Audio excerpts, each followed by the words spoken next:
Hey guys, thanks for tuning in to another episode here at the Armory. I'm Squirrel, and I just want to say thank you guys for spending a little bit of time with me today. Today we're going to go ahead and we're going to talk about a topic that is something that we have yet to discuss, and that is holsters. So there's a few holsters out there that I have used over the years, and one company has always been good to me.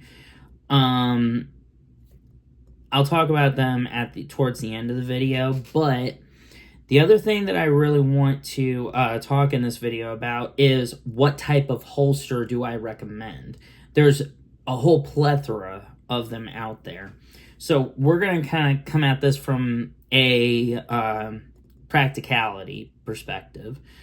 So, in my opinion, there are 3 that are practical, but there are only 2 that I recommend. Now, for those of you guys out there who are watching this that say that, oh, well, what about this one? I've used this one before and you didn't mention it. I get it. But for those people who say that one is better for their situation, I totally support you, but I'm going for practical situations here. So there's 3 that I believe are practical, but 2 I only recommend. So the first one that I recommend is your classic hip holster carry. Now, obviously, there's outside the waistband, there's inside the waistband. If you're going to conceal carry, if you're looking into concealed carrying, if you can do that in the state that you live in, definitely I would consider going through the classes, get the license and all of that once you've purchased the firearm and once you have trained with it. And if you are legally able to carry one, definitely do it. Go out and find yourself a good holster. There's many holster brands out there, so I'm only going to touch on a few of them. So the classic hip holster carry is about your go-to. It is literally the bread and butter of firearms. So basically, your classic hip holster is going to be the holster that you will go ahead and you'll fit a firearm in here, and you'll have this really hard belt clip right there so that you will be able to stick it in, put your belt through there, and then once you have tightened your belt up, this holster should not move, and the only thing that should come out of this holster is the pistol. And just so everyone is aware, that all firearms that I may touch have been safety checked and they are clear. So the other one that I recommend is that I believe is practical is shoulder holster. So I don't have a particular brand of shoulder holster, but I do have one right here. This one right here is actually, I guess you could say it's a design off of the James Bond Spectre holster.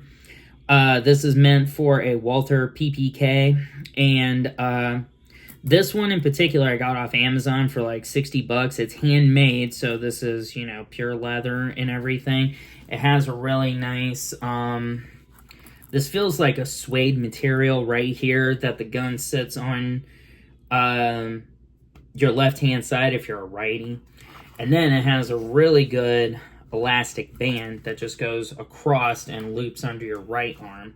Now, there are other shoulder holsters out there that will allow you to wear the gun and give you mag pouches on the other side, and then that actually will come down to your belt loop or to your belt and clip onto it.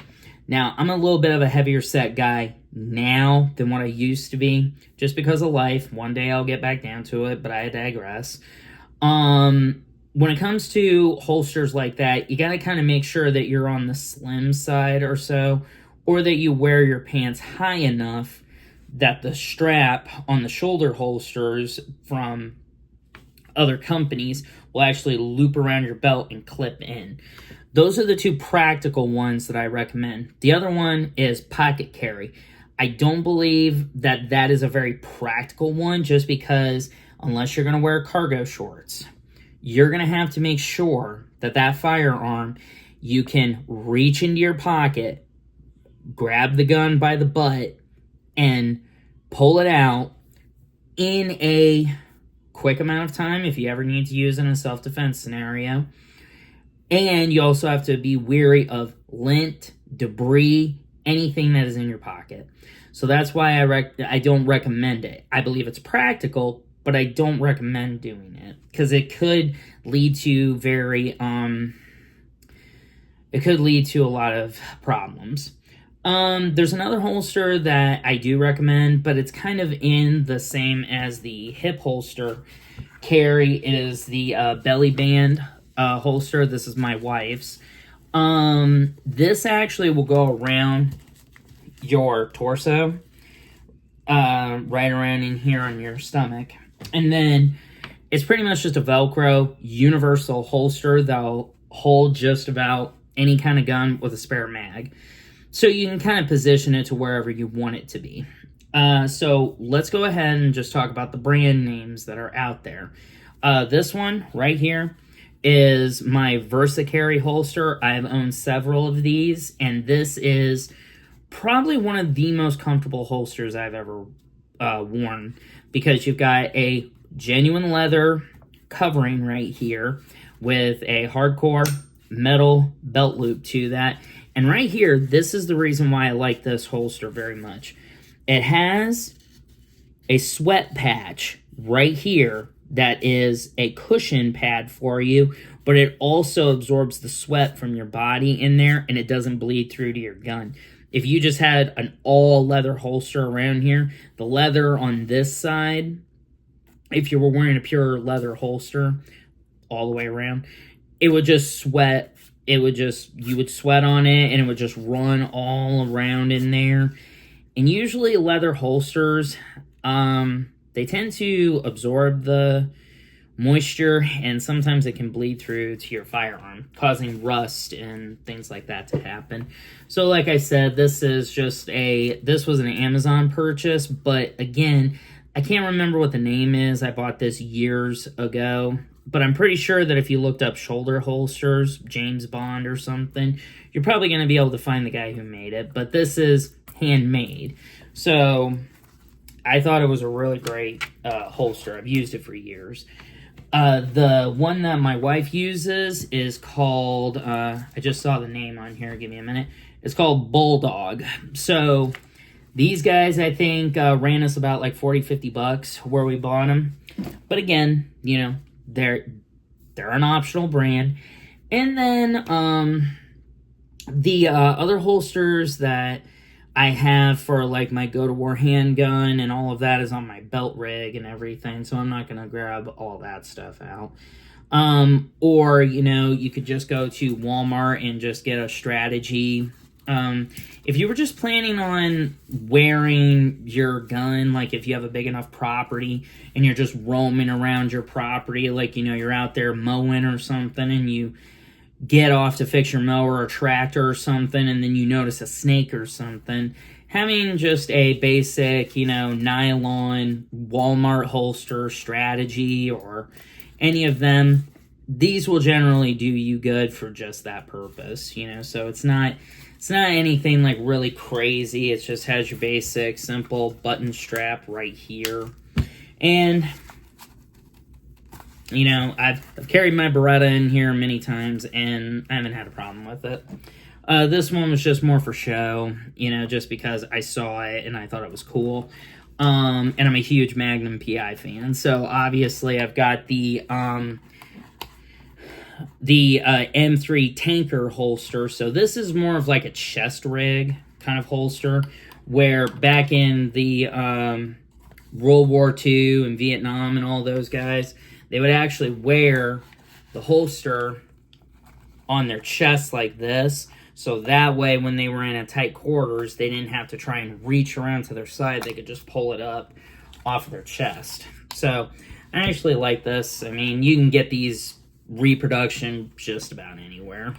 It's still fairly brand new. I'd like to probably take some like Scotch-Brite or some sandpaper to it, rough it up, kind of get this thing a little more loose, just so that it looks like it has some wear and tear to it. But either way, yeah, that's just pretty much my take on holsters. A lot of people out there will probably say, well, you didn't mention ankle holster or a thigh holster or anything like that. There's reasons why. I don't recommend them. Unless you are a cop. Unless you are a cop or anyone in that profession where you have your main gun up here, but then you find yourself in a situation where you got to reach down and grab your ankle holstered firearm. I don't recommend civilians carrying ankle holster. If you're going to do it, that is your backup. That is not a primary, that is a backup. Because if you made that your primary, you would have to literally bend over, lift your pant leg up, draw your gun. By the time you've bent over, the guy who's trying to attack you has either stabbed you, taken a rock and knocked you over the head, or anything like that. But again, these are just my opinions. Take it for what it's worth. I hope you guys are having a wonderful Saturday today. And hope to see more of you guys as we continue on making more content for the Armory. Thank you guys for watching. Have a good day. And remember, shoot straight and shoot safe. Have a good day.